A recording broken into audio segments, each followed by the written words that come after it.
He says, why don't you say something outrageous like we never went to the moon?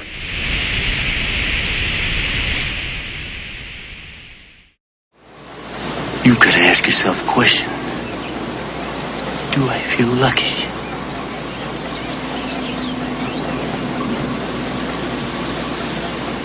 Well, do you, punk?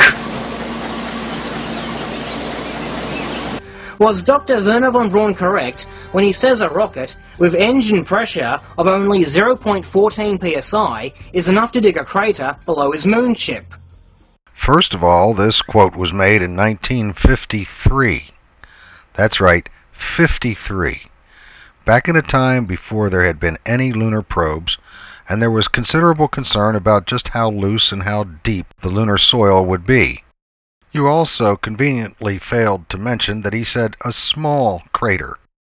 Well, all the Apollo missions left craters up to 6 inches deep in the regolith, too. Why don't you go watch Philwebb's very scholarly and thorough video answer to this very question? The link is in the sidebar. Your question here is yet another classic example of quote mining. Oh, and don't worry. Unlike you, I have no need to quote mine.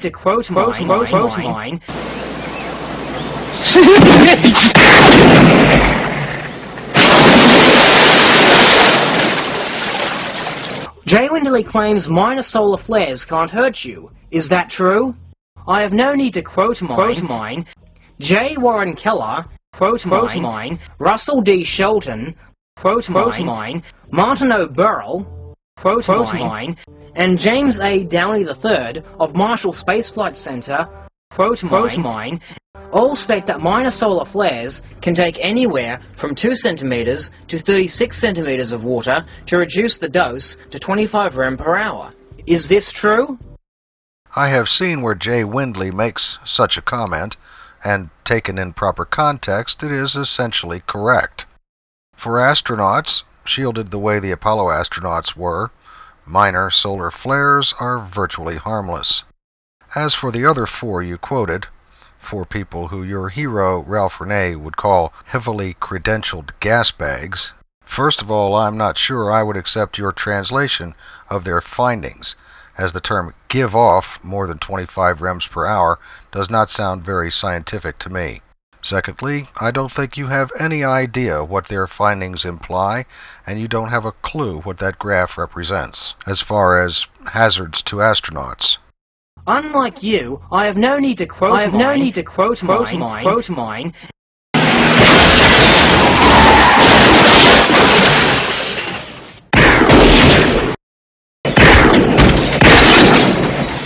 Is it true that Roger Boisjoly submitted a memo to Lund in 1985 stating that an aft field joint failure due to cold weather would be catastrophic and cause loss of life?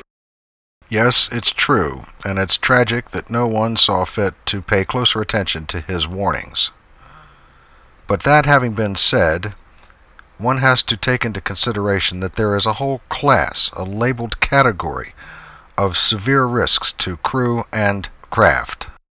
These hundreds of potentially catastrophic conditions were catalogued, studied in depth, and prioritized. There had been no previous incident of SRB failure in a shuttle mission, and they did not believe the astronauts' lives were in serious jeopardy. People made wrong decisions, and there may even be negligence involved in their failure to take greater precautions and their failure to delay the launch. It's easy to cherry-pick after the fact, but 20/20 hindsight is not always the fairest way to assess a tragic situation. People could reasonably debate levels of responsibility in this incident, but that's not really what you're all about. You bring this up because you believe the astronauts were murdered by NASA. You follow along blindly behind your psychotic leaders, Ralph Renee and Bill Casing. And anyone who believes that intelligent people would use a method as unreliable and unpredictable as that to murder someone is an absolute moron. And the reason you and Renee and Casing think that this crew of 7 fine people were murdered and one whole space shuttle destroyed is so repugnant and offensive, I can't even bring myself to say it into a microphone.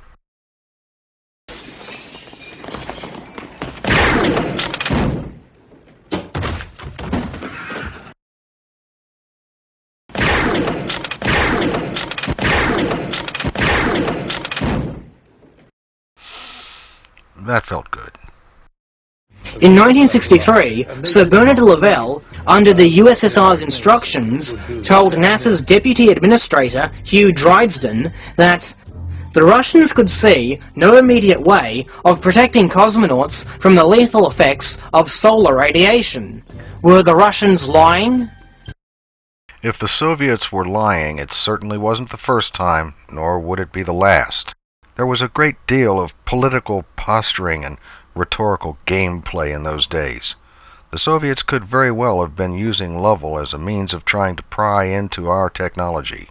They were making overtures to a joint mission to the moon with the United States, but we were suspicious of their intentions. The real reason for their apparent unwillingness to continue with the race to the moon was more economic than anything else, but they had too much pride to admit that. And we knew that we were unable to protect astronauts from a huge solar flare like, for example, the Seahorse, and unfortunately none of them occurred during the Apollo missions. We stuck our necks out and took the risks, where the Soviets were beginning to opt for unmanned missions.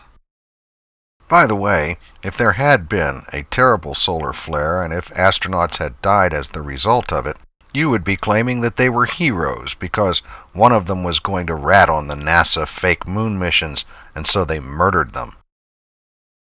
The Soviets lied a lot in those days, and nothing they said could be trusted, any more than most of what you say.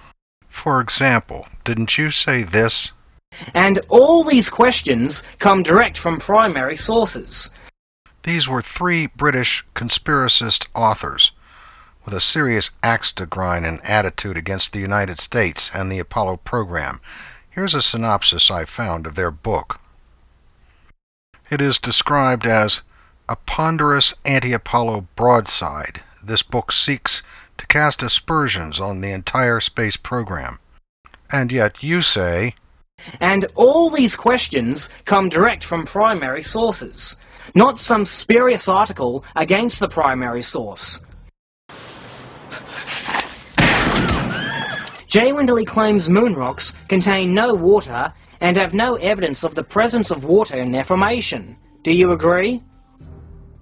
Or do you go by this other statement from Winderley? As a matter of raw observation, lunar samples have always shown a barely detectable amount of water. Let me give you an illustration. If someone were to ask you, what are some of the major differences between the Earth and the Moon? Wouldn't one of your answers probably be that the Earth has an atmosphere and the Moon doesn't? But technically, the Moon does have an atmosphere. It's just extremely rarefied, and would not really be necessary to mention in the context of that question. Then at some later time, you're discussing this nearly non-existent atmosphere and what its composition is, and someone comes along and goes, Ooh, you're contradicting yourself. You're a liar. I'm going to tell the world. This all proves that we never went to the moon. I'm going to expose you for the fraud that you are, over and over and over and over and over and over and over and over and over. Unlike you, I have no need to quote mine.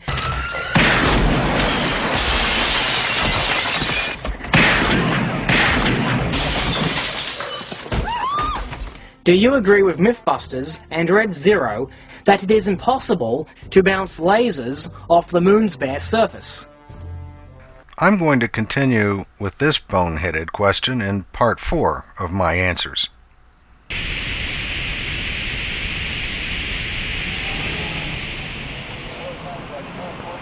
Go ahead.